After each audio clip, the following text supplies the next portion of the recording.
They broke into my property at dawn, bolt cutters in hand, trying to steal a boat that belonged to my dead grandfather. What they didn't know, and what nobody expects, is I legally own the entire lake they're standing on. Wild, right? But let me take you there. Tuesday morning, 6 a.m. The kitchen's dark, coffee half made, and I'm standing by the window, watching as Karen Brightwater, the HOA president, new to town, big city attitude, leads 2 board members and a sheriff's deputy straight to my dock like she owns the place. There's mist clinging to Lake Meridian, soft as a shroud, and those old dock planks creak under their feet, the same ones my granddad laid down 40 years ago. Karen's waving a piece of paper around, full of threat, like it's an ancient curse. Notice to remove my eyesore boat within 72 hours or face $500 daily fines. She's about to learn she just picked a fight with a Navy vet who inherited a lot more than just a boat. So, what would you do if a power-hungry HOA tried to steal your family's legacy? I'm serious. Drop your worst nightmare below, because whatever you're living this right here, this was the start of my war. Name's Marcus Wendell, 52, retired Navy engineer, and apparently the biggest headache Karen's ever had since moving to our sleepy lakeside patch 3 years back. Let me paint you the picture. Lake Meridian's a 200-acre jewel just west of Denver. Used to be all family places, passed down from when folks bought what everyone called worthless swampland. My granddad, Clifford, was one of those guys. Bought his plot for $8,000 in '82. About what Karen probably drops on Botox each month. Clifford was a carpenter, stubborn as they come. Spent 2 summers hand-building our cabin and that dock, cedar planks that still smell like Christmas after the rain. He'd tell me about fighting mosquitoes the size of hummingbirds while pounding posts into the lake bed with nothing but a sledgehammer and pure grit. Community was different back then. Neighbors helped you move a fridge for nothing but a beer and a story. Kids fished, folks waved. Then came Karen. Real estate agent, self-declared queen of the HOA. Probably makes her pool boy sign NDAs. She rolled in from Denver, BMW, lavender perfume strong enough to choke a moose, and big plans to turn our heaven into a resort for rich city folks. First time we met, she was pointing at my grandfather's boat like it was a rotting animal. That eyesore is bringing down property values. No hello, nothing.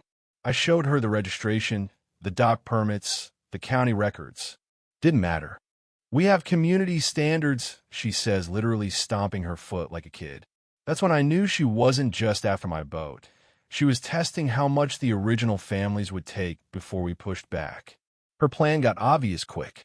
She formed the HOA with a bunch of newer residents, all Denver transplants who saw dollar signs instead of memories. The goal? Pressure old families to sell cheap, flip those houses to buyers who'd pay a premium for exclusive lakefront living. My boat was just her first shot. 3 other families started getting letters too. Gardens weren't community vision. Tire swings were liability hazards. But here's the thing about Navy vets. We don't fold. We dig in. And we try to take what our grandfathers built. We fight. That boat, I use it every weekend. For fishing, clearing storm debris, checking water quality.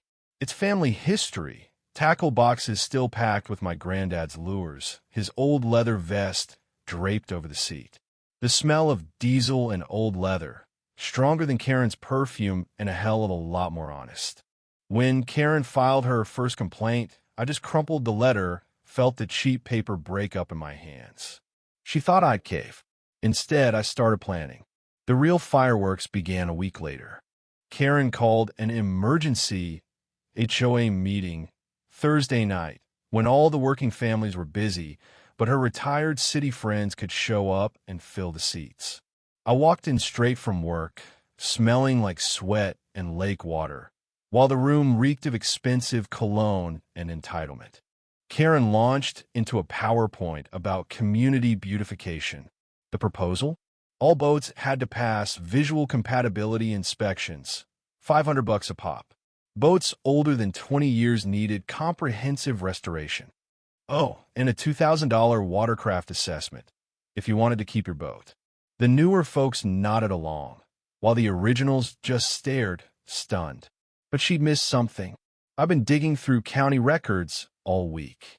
Turns out, in Colorado, you can't just make up fees and rules. Major changes need approval from 67% of all homeowners, not just whoever shows up. And her 2018 HOA incorporation, missing signatures from 8 original families, mine included. Legally, that meant her HOA wasn't even valid. So I waited for her to finish, then stood up and asked, "Miss Brightwater, can you clarify your legal authority to impose these fees?" She blustered. I pulled out the manila folder with all the documents. "Your 2018 incorporation is invalid. Missing required signatures per Colorado law. And the original families have perpetual waterfront access rights that predate your group by 36 years. The room went silent, except for her lawyer, flipping through paperwork like he was searching for a life raft. That's when Karen played her next card. Accused me of being aggressive, said my military background made people feel unsafe. She announced she'd file a harassment complaint with the sheriff. Turn the tables. Make the veteran look dangerous, the one causing trouble. You could feel the mood shift, the seed of doubt. Deputy Jim Torino, his family's been around as long as mine, caught me outside. "Watch yourself, Marcus. Karen's got political friends. Play it smart." On my windshield, a plain note, check the lake deed. Not everything is what it seems. A friend. Game on. 3 days later, I hit the state archives in Denver. Place smelled like dust and old coffee. I asked for the original land surveys. The clerk disappeared, came back with files thick as bricks. Buried in there, I found it, my granddad's original deed, 1981, showing Lake Meridian's boundaries. GPS maps showed what folks thought was one big lake was actually 2. My grandfather hadn't just bought a house on the lake. He bought the whole southern lake, all water rights, all mineral rights, all access. He owned it outright. Karen had no clue. Of course, her response was to double down. Security boats started patrolling like we were smuggling drugs. Signs went up everywhere. No unauthorized watercraft. Violators will be prosecuted. She counted on people not knowing the difference between official and just expensive looking. That's when I got a lawyer, Veterans Legal Aid, a woman who knew water rights law cold. She explained how, in Colorado, first in use means first in rights. My family's use? Ironclad. I own the lake bed, the water column, every right. Meanwhile, Karen's security boats were leaking fuel, polluting my property. It got uglier. Rumors at the grocery store. Concerned neighbors at the gas station. That veteran, he's got issues. The old smear campaign. I documented everything. Photos, audio recordings, legal in Colorado, by the way. Witness statements notarized. Hired a surveyor. Turn out, not only did I own the smaller lake, my property line extended into the big lake under the fancy houses. Suddenly, Karen's whole game was on shaky ground. But she wasn't done. Someone vandalized my mailbox 3 times in a week. Boat's fuel tank got sugared. Anonymous calls brought social workers to my door. Sabotage, humiliation, psychological warfare. But then Labor Day weekend, Karen called an emergency vote, final showdown. Flyers smeared with glue stuck to my truck. Acrid smoke from a control burn ruined my family barbecue. Karen wanted a fight, so I gave her one. The phone rang. My lawyer, Marcus, sit down. Karen's not just an agent. She's a developer. Her company's got contracts to buy up lakefront homes, if she gets the community to approve it. She needs her boat gone because it proves original homeowners have rights. But get this, your granddad's deed includes perpetual easement across the only road to the planned marina. No access, no project. Karen's $50 million development plan, dead in the water. We dug deeper, found conservation easements protecting endangered trout habitat, environmental laws that trumped any local HOA move. My attorney connected with an environmental law clinic. Suddenly, I had a whole team eager to crush Karen's scam. Meanwhile, old-timers like Ezra Blackstone rallied the original families. Deputy Torino quietly passed us police reports showing Karen's complaints were nonsense. Reporters caught wind, and the story started to spread. Then the evidence rolled in. Oil leaks from Karen's security boats, EPA violation, her warning signs, posted on federal conservation land, illegal occupation, calculated damages, harassment, property value loss, environmental cleanup. We filed with the state, the Real Estate Commission, the Attorney General. We even discovered Karen's scheme ran in other towns. Same patterns, same threats, same accidents. FBI got involved. The whole scam started crumbling. Karen's desperation peaked. 3 a.m., my security cameras caught her and her cronies dumping motor oil in the lake, caught red-handed. She filed a bogus EPA report, claimed I was polluting. The inspector saw right through it. County officials started ignoring her. Even her lawyer bailed. Her last play, bribed Deputy Torino, caught on tape. FBI opened a federal racketeering case. Karen's investors pulled out. The HOA board resigned. Her own assistant flipped, handing investigators everything: recordings, documents, proof of conspiracy. National news ran with it. Veteran harassed by HOA scheme. Fundraisers, environmental groups, the whole community rallied behind me. Final showdown, Labor Day evening. 200 people crammed into the community center, cameras everywhere. Karen, still believing she'd win, presented fake evidence.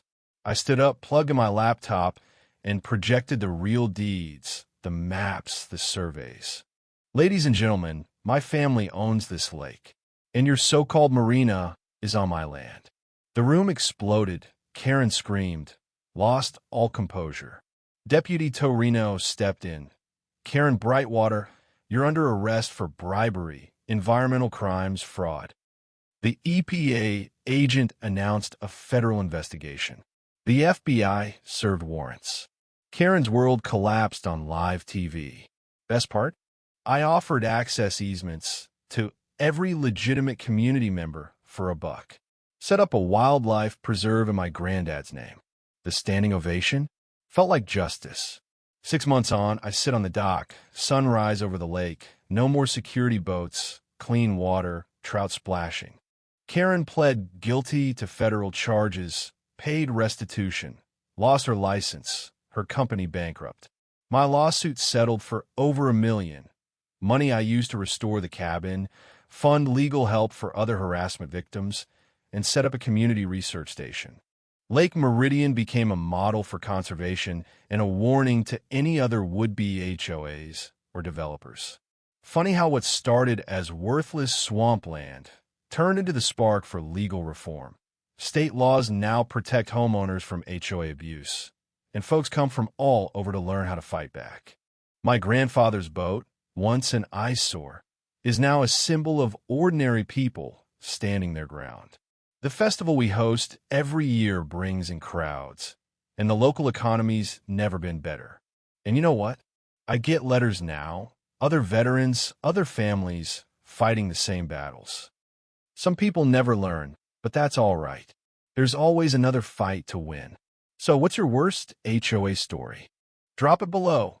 Let's see who's got the wildest war tale.